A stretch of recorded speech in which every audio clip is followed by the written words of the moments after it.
This is the Lone Creator YouTube. We hope this video helps.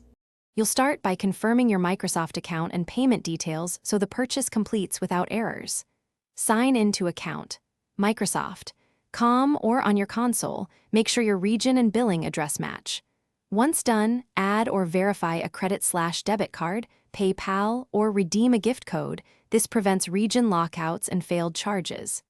Next, open the Microsoft Store on your Xbox or web browser and search for Game Pass Core so you can choose the correct. Now you'll buy or redeem Game Pass Core. On Xbox, navigate to Store Subscriptions or search Game Pass Core. On web, use the Xbox Store. Choose the plan, check the billing interval, and pick whether to enable auto-renew. This affects future charges. If you have a code, redeem it on your console under Settings Account Redeem Code or online at Redeem. Microsoft.com. Make sure the subscription applies to the signed-in gamer tag you want to use for multiplayer. Finish by activating Game Pass Core on your Xbox and confirming Xbox Live Access.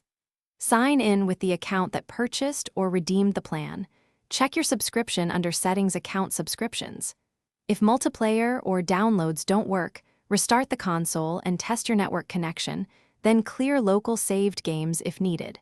If billing or activation still fails, gather the transaction ID and contact Microsoft support so they can resolve account-specific issues quickly. Thanks for watching. Consider subscribing if we helped you.